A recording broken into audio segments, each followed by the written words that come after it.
ang 18 taon na ipinagkaloob po sa amin. Nagalangin po namin, Panginoon, na kung paano narito kami ngayon nagpupuri, nagpapasalamat, sumasamba, nagkakaisa po, Panginoon, upang itanghal ka, itaas ka, ikaw lamang ang kilalanin, ikaw lamang ang iluklok. Dahil po sa iyong katapatan sa amin, personally, individually, at sa amin po bilang isang lokal na kongregasyon, Jesus Our Abundant Life Church. 15 lokasyon sa napakaraming taon. Kahit nagpalipat-lipat po kami, Panginoon, sa iba't ibang kadahilanan, ikaw po ang kumarga sa amin. Ikaw po ang kumakap sa amin. Ikaw po ang nagbigay liwanag sa aming daan. Dahil sa biyaya mo, Panginoon, nakatindig po kami sa katotohanan. Dahil sa iyong pabor, Panginoon, ikaw po, Diyos, ay nagkaloob sa amin ng isang masaya, malusog na pagsasamahan. At sa umaga pong ito, Panginoon, as we celebrate, at sa buong maghapong ito, as we celebrate, Lord God, huwag pong mawala sa aming mga puso ang pagpupuri, pasasalamat, pagsamba, sapagkat ang lahat po ito, Diyos, ay tanging panalangin namin sa pangalan ng aming mananakop at tagapagligtas na si Jesus. In Jesus' name, Amen and Amen and Amen. Wala po muna po, palakpakan po natin ang Panginoon. Hallelujah! Sige po, yung pinapalakas. Thank you, Jesus! Yung para kay Jesus! Woo! Hallelujah! Praise God! Amen! Makaupo na po tayo, makaupo. Abutin po ninyo yung inyong nasa likod para sa muli magkamayan.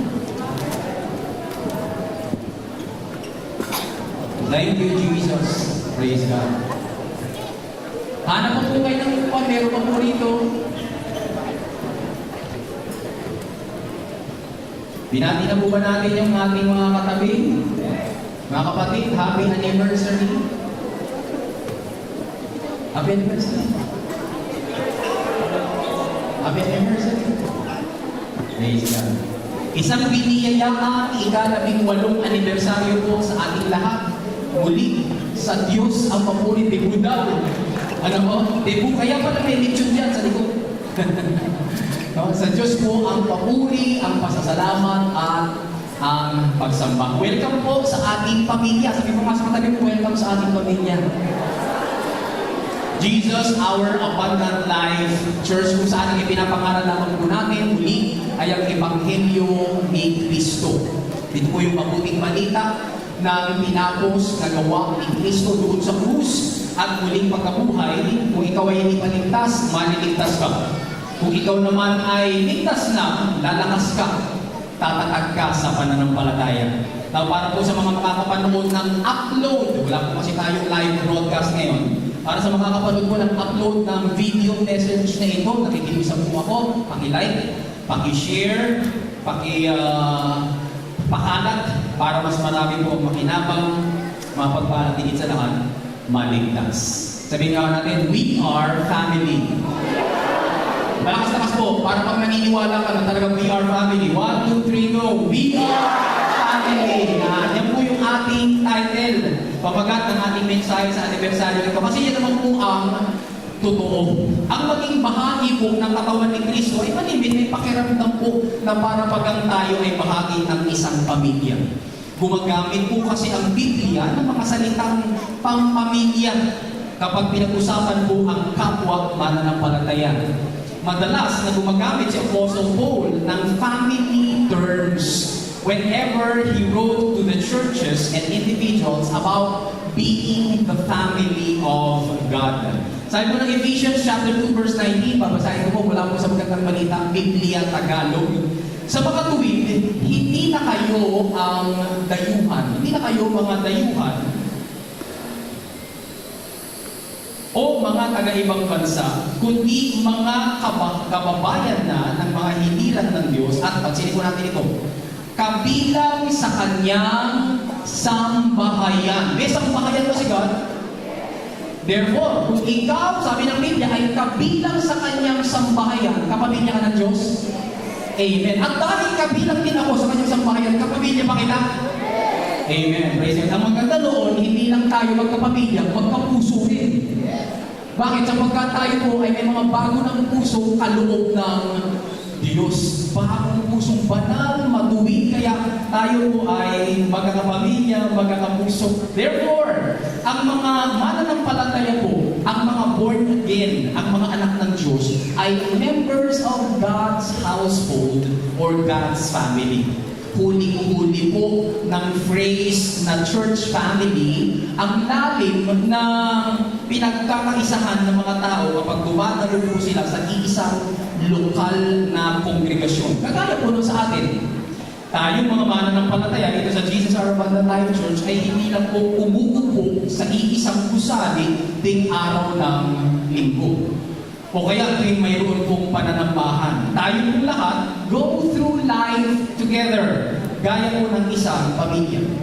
Magkakasama po nating nararanasan ang kagalakan. Gaya po mga kapatid, kapag sa loob ng church natin ay may nagligawan. Tama mga kapatid, hindi kukuha ng boyfriend o girlfriend sa labas. Kundi nandito na sa loob. Bakit? Sapagkat dito po, hindi magkakasama na po tayo. Ano ho? Kapag ka may ikinasal, nagre-rejoice po tayo sama-sama. Di po ba mga kapatid? Kapag ka po yung ikinasal ay nagbuntis, yung babae. Ano po? Kapag ka po pagkatapos na magbuntis, ano ho? Ay yung baby po na ipinanganak ay ladagdag sa kanilang pamilya. Nagre-rejoice po tayo mga kapatid.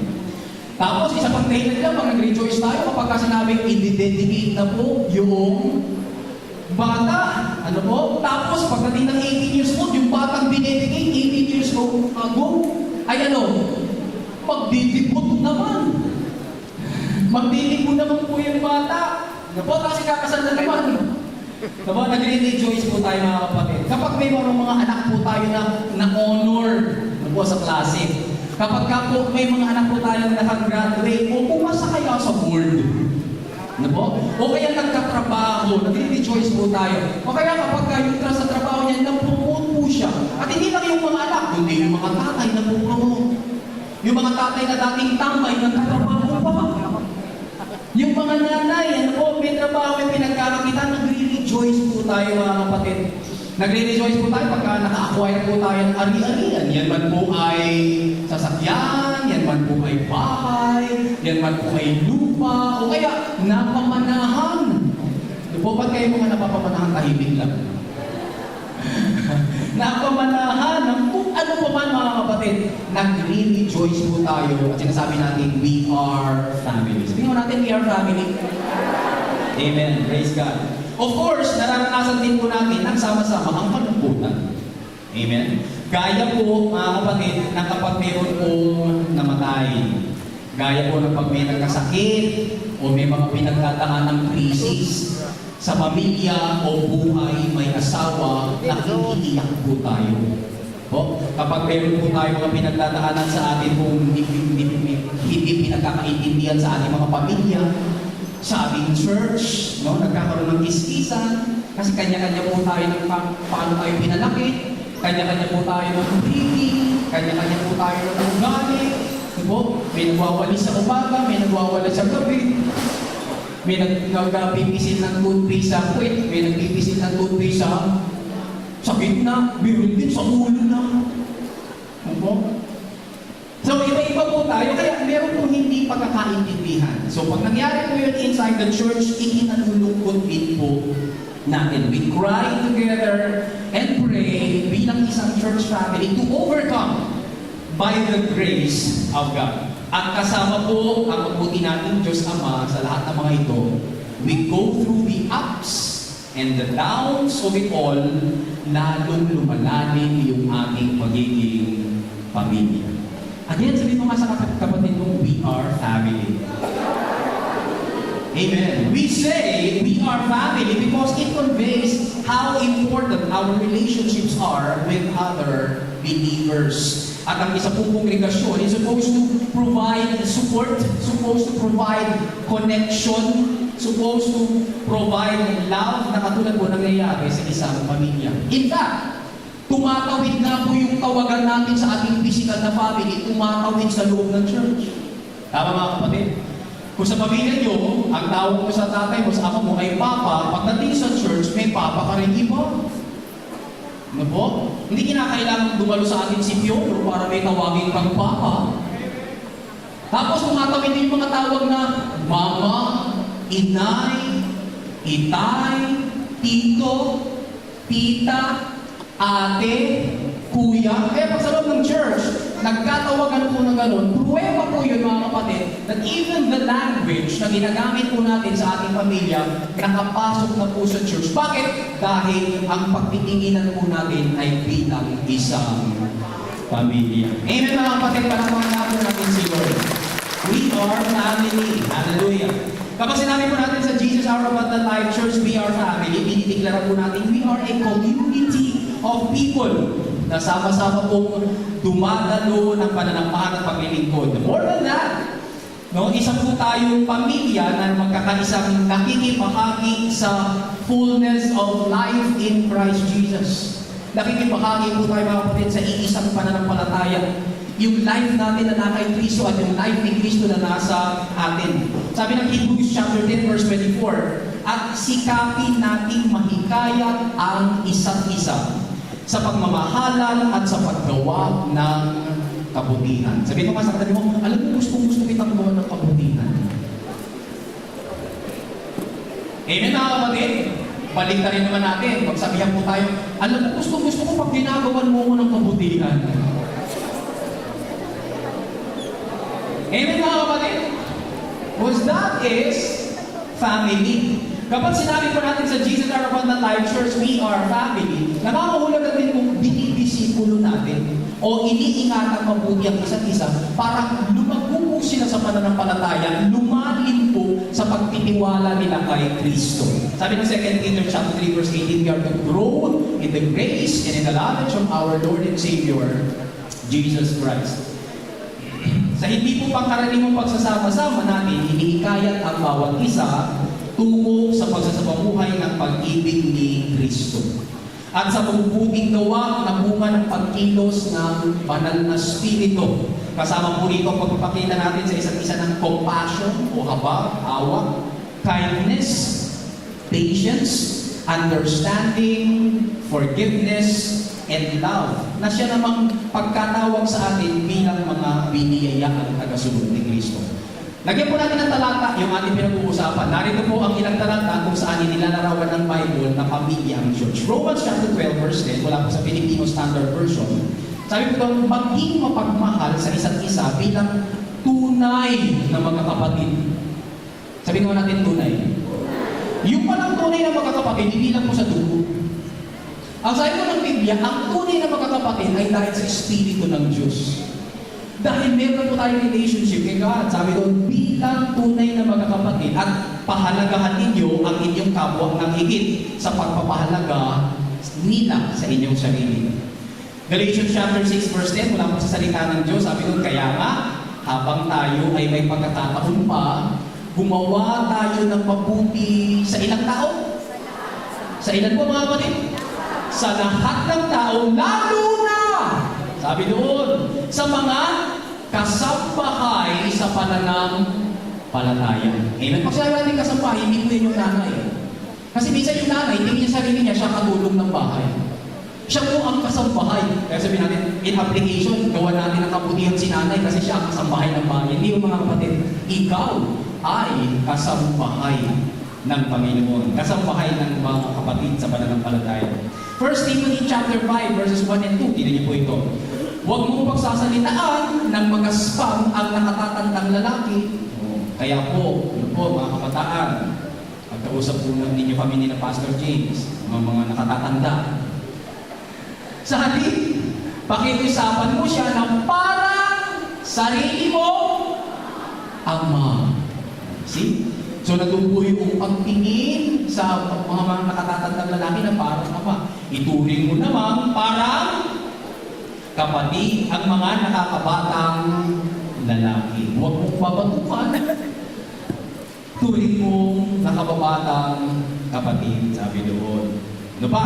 Sabi doon sa verse 2, ang mga nakatatandang babae na parang sariling ina. Hindi po, gumagamit ko yung Bible ng mga family terms. At ang mga nakababatang babae na para mo kapatid. At dahil para mong kapatid, paano mo siya ituturing? Ng buong kalinisan. Again, sabi ko sa katabi mo, malinis, ang tingin ko, at hangarin para sa iyo.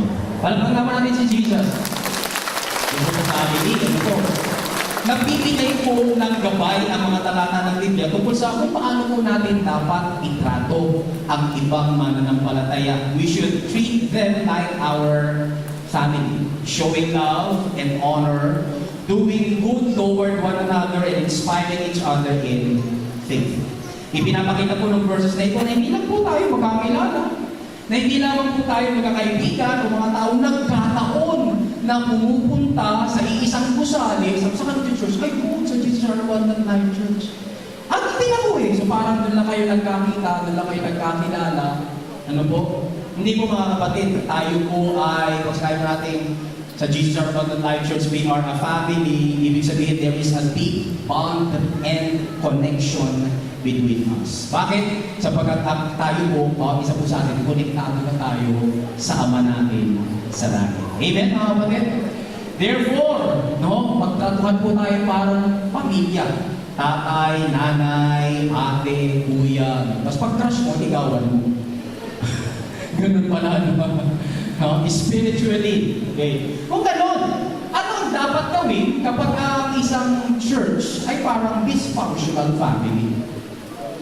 Kung sinabi natin dysfunctional family, mga kapatid, ibig sabihin, pamilya kung hindi na-cooperate normally and properly.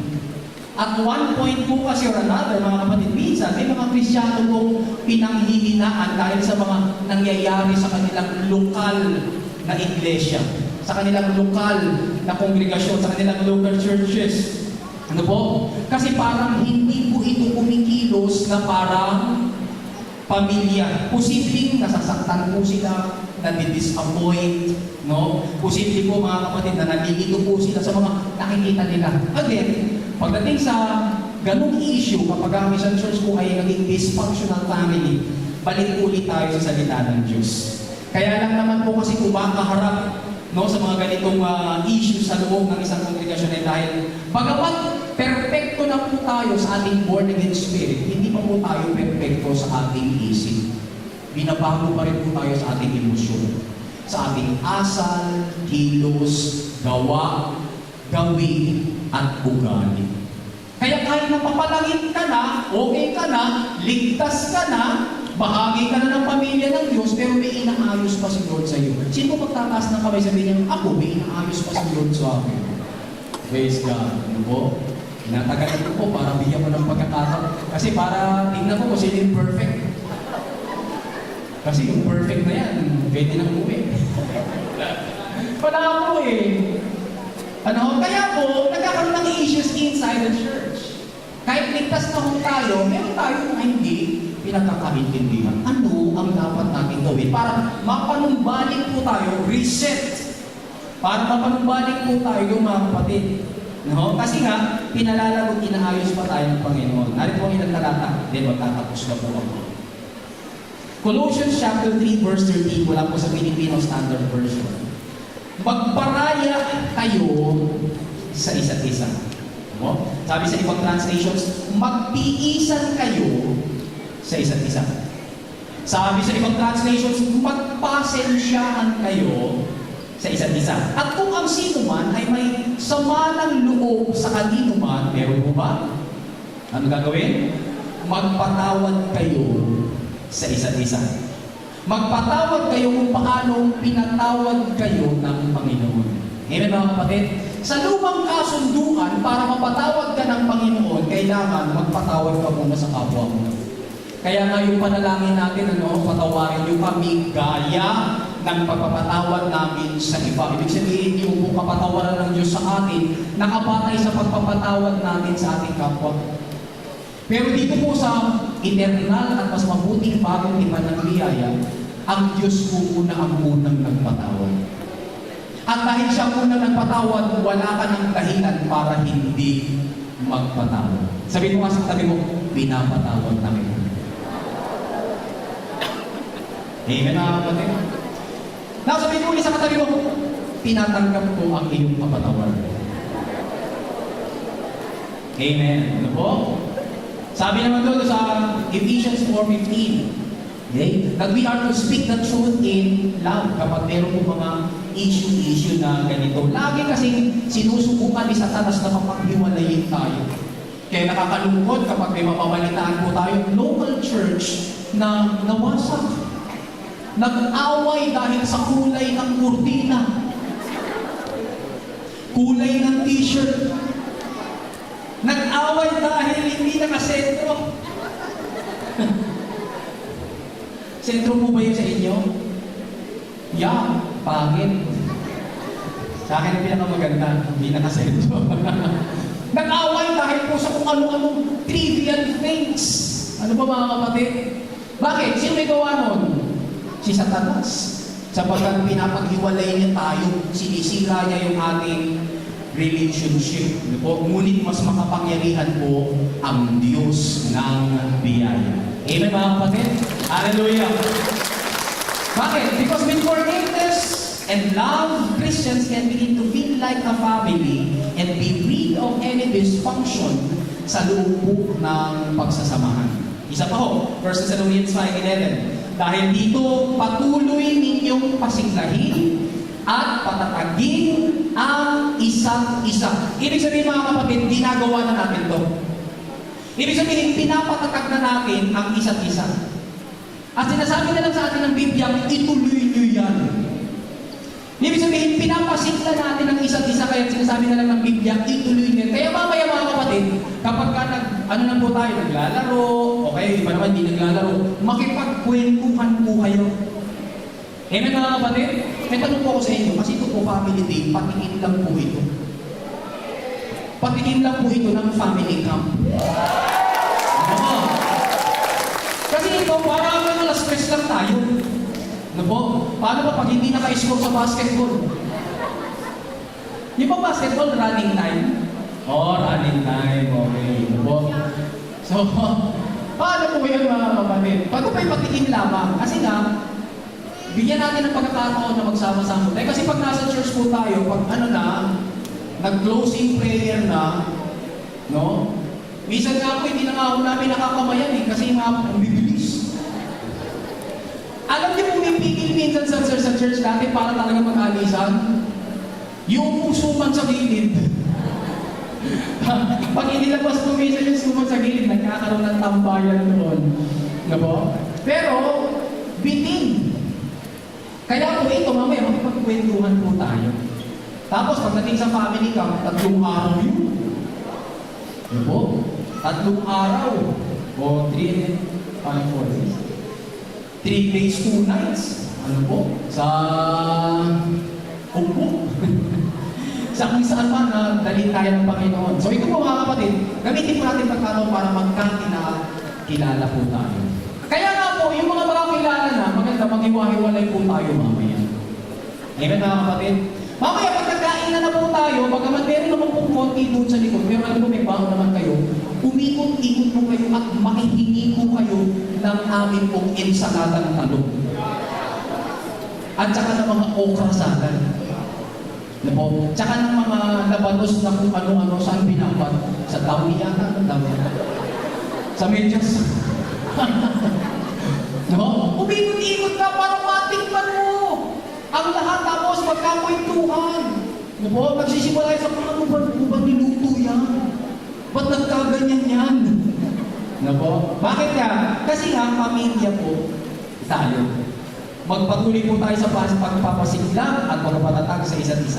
Upang mas maging malusog ang ating church family, kunin po natin yung responsibility na sa tulong po ng Panginoon, let us encourage each other, let us build each other up. Ang susunod po natin medyo malaking gawain sa March, first Sunday ng March, kung saan magkakaroon po tayo ng seminar Sunday. Magkakasama po ulit tayo doon. So yun po ay parang 9 to 3 din po ulit. Doon na lang po tayo sa church. Seminar Sunday, pwede rin po tayo magbago. Ano po yung Seminar Sunday? Meron din po tayo gawain. Kaya lang po, meron tayong isang malaking tema, tapos may 4 po na lessons. Tapos may application. So halimbawa po, isa mo lang po ito. Halimbawa, palampasin kasi natin yung February na love month, pero pag-usapan po natin ang tungkol sa love. So pwede po halimbawa yung unang lesson, the love of God. Kasi doon po nagmumula ang lahat. Tapos bumababa po yun, halimbawa, the love of husband and wife. Tapos, the love for family. Tapos, ika-apat na lesson, halimbawa, is the love for the unsaved. Paano natin mamahalin yung mga hindi pa po ligtas? Gusto niyo po ba yun, mga kapatid? Amen. Praise God. No? So, magkita-kita po tayo, lumabi ng Panginoon. 2 Corinthians chapter 13, verse 11, sabi ko na ngayon, dahil mga kapatid, kagalakan ang sumainyo, magpatuloy kayo sa paglago, maging masigla kayo, magkasundo kayo, mamuhay kayo ng may kapayapaan, at mapapasa inyo ang Diyos ng pag-ibig at kapayapaan. Mula po sa ang bagong Biblia Tagalog ng 2001 pa pala, bakit bago pa? Sa katapos-tapusan, mga kapatid, maggalak kayo. Isaayos ninyo ang mga bagay-bagay, palakasin ninyo ang isa't isa, magkaisa kayo sa pag-iisip, mabuhay kayo sa kapayapaan at ang Diyos ng pag-ibig at ng kapayapaan ang mapapasa inyo.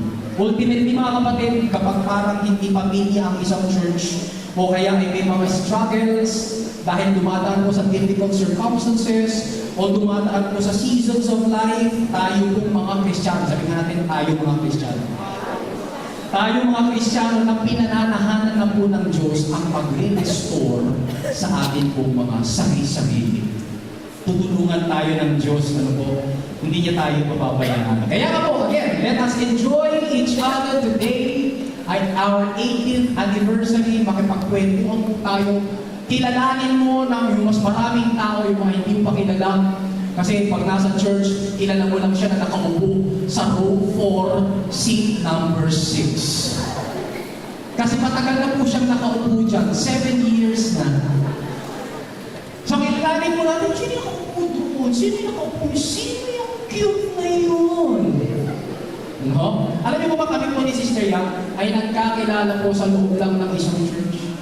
Sa youth gathering, ano po, tapos kami po ay naging magkaibigan.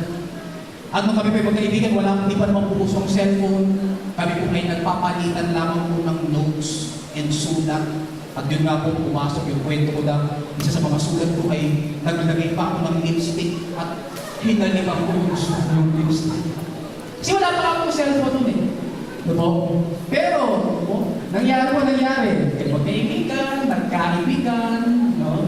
Nagkaroon ng ikinasal, nagkaroon ng 2 anak, at hanggang ngayon, sa biyaya mo ng Panginoon, nagtutuloy po. Bakit? We are family. Amen, mga kapatid? And so, enjoy po natin itong araw na ito. Ang takeaway po natin, sabay-sabay po natin basahin. We are family only by the grace of God and for His glory alone. Praise God. Tayo po ay manalangin. Thank you, Jesus.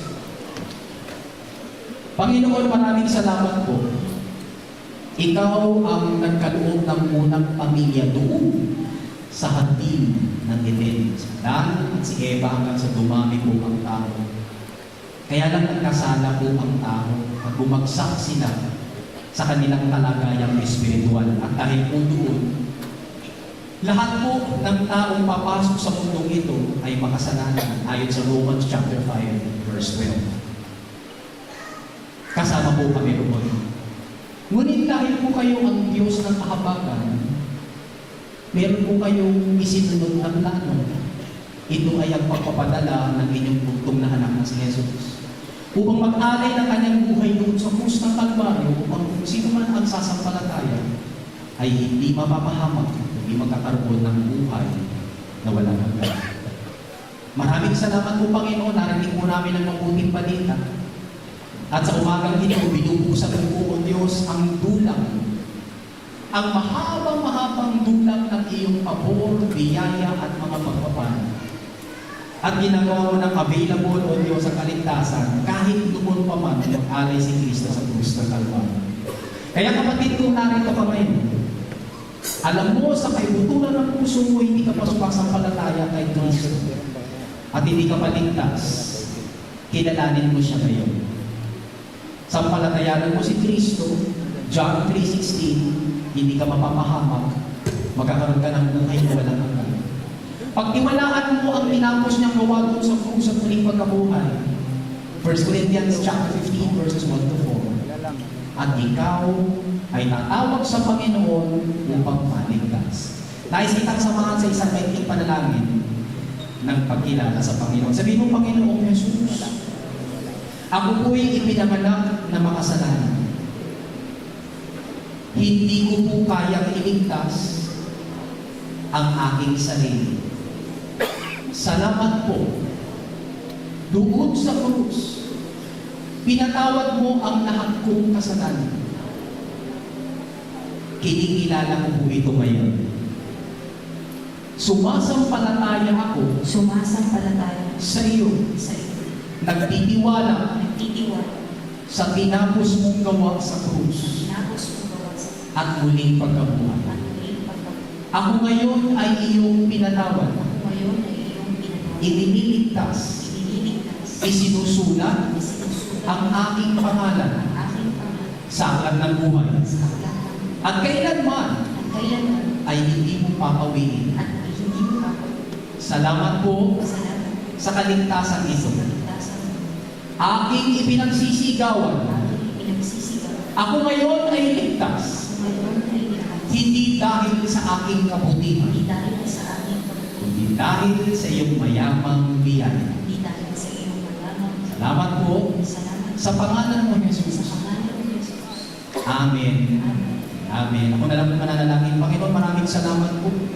Kilala ko po ang nagsitanggap sa iyo, ang nagsisampalataya sa iyo, nagsitiwala sa tinapos mong gawa sa krus at muling pagkabuhay. Kung bisita po namin sila, kami po na nag-anyaya sa kanila, tulungan mo po kami, maakay pa po sila sa isang mas malalim pa malusog na pagkakilala sa iyo. Thank you, Lord, na hindi lamang po ito ang muli naming pagkikita, unat muling pagkikita. Sapagkat sa isang linggo, mayroon po uling pananambahan. At dalangin po namin, Panginoon, magsama-sama po ulit kami sa alangitan, maging sa tingga, upang sambahin, kinalangin, at dakilain ka. At patuloy na makarinig ng mabuting balita ng biyaya. Upang kami po ay tumatag at lumalim sa pananampalataya. Pinagpala mo na po, Panginoon, ang aming buong maghapon. Salamat po sa pag-iingat mo sa amin. Thank you, Lord, sa malulutong na tawanan. Salamat po, Panginoon, sa pagkatotohanan, akapan, at pagkakamayan. Maraming salamat po, Panginoon, sa bukas palad na pagkuwentuhan. Maraming salamat po sa lakas. Salamat po, Panginoon, sa lahat ng naglingkod, nagkaloob ng kanilang ability, talento upang maging maayos po ang 18th anniversary celebration ng Jesus Our Father Life Church. We are family because you are God, our Father. Pakitang na po ang lahat ng papuri, masasalamat at pagsamba sa pangalan po ni Jesus. Amen and Amen. Amen. Amen.